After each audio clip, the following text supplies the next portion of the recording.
Hello viewers, আসসালামু আলাইকুম। আমি পলাশ এসেছি আপনাদের সাথে। আর আজকে আমরা কথা বলবো টেকনো স্পার্ক 17p এই ফোনটিকে নিয়ে। সো আপনারা হয়তো অনেকে জানেন টেকনো তাদের ক্যামন 17 সিরিজের ক্যামন 17p ফোনটি এক সপ্তাহ আগেই লঞ্চ করে দিয়েছে। আর এই ফোনটির খুঁটিনাটি বিষয় সম্পর্কে জানাবো।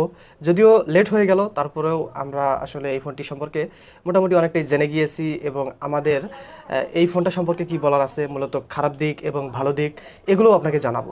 সো টেকনো স্পার্ক 17p এই ফোনটির ডিসপ্লে সেকশন নিয়ে আগে আলোচনা করা যাক। 6.8 ইঞ্চির একটি ফুল এইচডি প্লাস রেজলিউশনের ডিসপ্লে এই ফোনটিতে পেয়ে যাচ্ছেন, যা কিনা অনলি 60 হার্জ। আর এই ফোনটির একটি ছোটো ভাই, সেটা হলো যে টেকনো 7 প্রো, সেই ফোনটিতে ছিল 90 হার্জের ডিসপ্লে। যদিও সেই ফোনটিতে কিন্তু ছিল অনলি এইচডি প্লাসের ডিসপ্লে। তো যাই হোক, এই ফোনটিতে থাকছে ফুল এইচডি প্লাস রেজলিউশনের ডিসপ্লে, যেটা 60 হার্জের ডিসপ্লে, এবং এটির পিপিআই হচ্ছে 395, যা বেশ ভালো বলা যায়। এই ফোনটি যেহেতু ফুল এইচডি প্লাস এবং এই ডিসপ্লের পিপিআইও বেশ ভালো, এজন্য কালার কন্ট্রাস্ট বেশ ভালো পাবেন।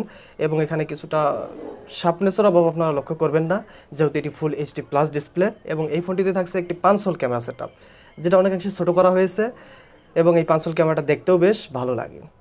ডিজাইনের ক্ষেত্রে এই ফোনটিতে থাকছে solid plastic build quality. Design যার যার ব্যক্তিগত ব্যাপার, এক্ষেত্রে এই ডিজাইনটা কিন্তু অনেকটা অ্যাট্রাকটিভ, বাট খুব একটা গ্লোসি না বা খুব চমৎকার না। কিন্তু ওই ফোনটির যে ব্যাকপার্টটা, এটা কিন্তু প্লাস্টিক বিল্ড এবং সলিড প্লাস্টিক বিল্ড, অর্থাৎ প্রচুর স্লিম। মানে ফোনটা স্লিম না, ব্যাকপার্টটা স্লিম। আর এই ব্যাকপার্টে বেশ ভালো লাগে, ফিলটাও বেশ ভালো আসে, মোটামুটি গ্রিপটাও অনেকাংশে বেটার আসে। ফোনটির আউটসাইড নিয়ে কথা বলা যাক। ফোনটির নিচের দিকে পেয়ে যাবেন স্পিকার এবং ইউএসবি টাইপ সি পোর্ট, ও থাকছে প্রাইমারি মাইক্রোফোন। ডান পাশে পেয়ে যাবেন সাইড মাউন্টেন ফিঙ্গারপ্রিন্ট সেন্সর, ও পেয়ে যাবেন volume up and down button. এবং বাম পাশে পেয়ে যাবেন ট্রিপল সিম কার্ড স্লট, যেখানে দুটি সিমের সাথে একটি মেমোরি কার্ড ব্যবহার করতে পারবেন। ফোনটিতে চিপসেট হিসেবে থাকছে মিডিয়াটেক হেলিও G85 এর একটি গেমিং প্রসেসর, যে প্রসেসরটা বলা যায় যে এই বাজেট অনুযায়ী বেশ ভালো। এবং এই ফোনটির কিন্তু এটা কিন্তু গেমিং একটি প্রসেসর, মিডিয়াটেকের গেমিং প্রসেসর। যদিও এই ফোনটিতে যখন আপনারা গেম খেলবেন, লং টাইম গেম খেলবেন, সেক্ষেত্রে দেখা গেল যে ফোনটিতে কিছুটা হিট জেনারেট হবে এবং এর ফলে কিছুটা ল্যাগিংয়ের সম্মুখীন হতে পারেন, অর্থাৎ গেমটা ততটা স্মুথ পারফরমেন্স দিতে পারবে না। প্রথম অবস্থায় আধা ঘন্টার মতো গেম খেললে যে অবস্থাতে আপনারা খুব সুন্দর গ্রাফিক্স এবং বেটার রেজাল্ট পাবেন, সেক্ষেত্রে কিন্তু এই ফোনটি যখন হিট হবে, তারপরে আর এটা ভালোভাবে স্মুথ পারফরমেন্স দিতে পারবে না। এই ফোনটিতে র্যাম হিসেবে থাকছে 6 জিবি র্যাম, আর ইন্টারনাল স্টোরেজ হিসেবে থাকছে 128 জিবি ইন্টারনাল স্টোরেজ। বাজেটে আমরা একেবারেই খারাপ বলতে পারি না, কারণ 6 জিবি র্যাম এটা মোর দেন এনাফ। এবং থাকছে 128 জিবি ইন্টারনাল স্টোরেজ, যার কারণে যারা এসডি কার্ড কিনতে চান না, তাদের ক্ষেত্রে এই ইন্টারনাল স্টোরেজ কিন্তু হিউজ পরিমাণ হতে পারে। আর বেটারও বলা যায় যে 6 জিবি র্যাম ও 128 জিবি ইন্টারনাল স্টোরেজ থাকাতে মাল্টিটাস্কেও বেশ সহায়তা হচ্ছিল, এবং মোটামুটি অনেকগুলো অ্যাপস ব্যাকগ্রাউন্ডে রেখে আপনারা মাল্টিটাস্ক করতে পারবেন। এটাও কিন্তু বেশ ভালো ব্যাপার বলা যেতে পারে এই ফোনটির ক্ষেত্রে। এবার এই ফোনটির ক্যামেরা নিয়ে আলোচনা করা যাক। ফোনটিতে থাকছে কোয়াড ক্যামেরা সেটআপ, যদিও এখানে মূলত একটি ক্যামেরা কাজের। আর কোয়াড ক্যামেরার মধ্যে মেইন ক্যামেরাটি হচ্ছে 64 মেগাপিক্সেলের ক্যামেরা, যদিও এটি কোন সেন্সর সেটা কিন্তু স্পেসিফিকভাবে জানানো হয়নি।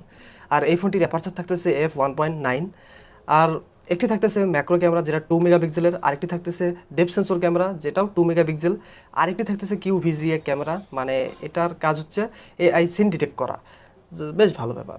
তবে আলট্রা ওয়াইড নাই। এই ফোনটির প্রাইস কত? এই ফোনটির প্রাইস হচ্ছে 18,990 টাকা।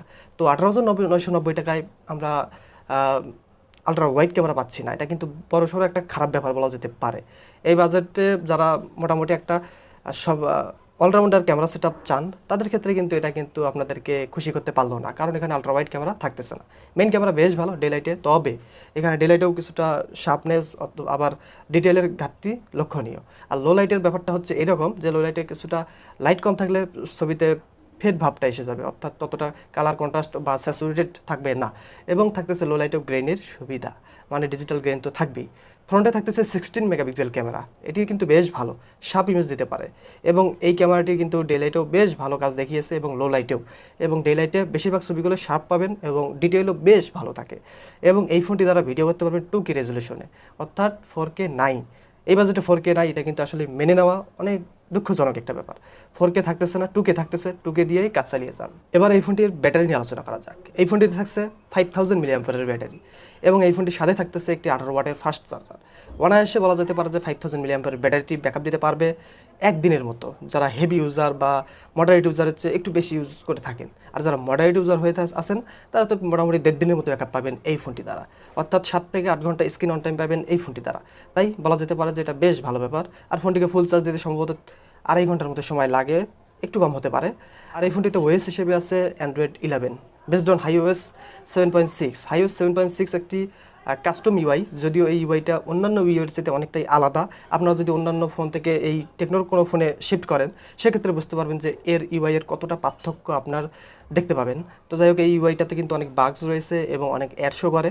বিভিন্ন ক্ষেত্রে স্ক্রলিংয়ে বিভিন্ন অ্যাড আসে, তাদের এটা মূলত একটা ব্যবসায়ী বলা যেতে পারে। তো যাই হোক, অ্যাডের আলোচনা বাদ দেই, যারা এই ফোনটি কিনতে চান তারা অবশ্যই কিনতে পারেন।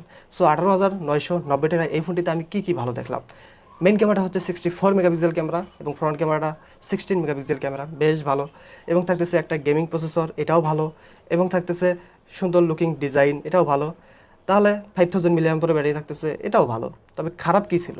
সবচেয়ে বেশি খারাপ লেগেছে আমার আলট্রা ওয়াইড ক্যামেরা না থাকা।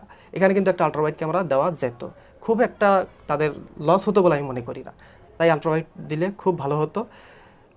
ওকে, সাইনিং আউট, আমি পলাশ আহমেদ।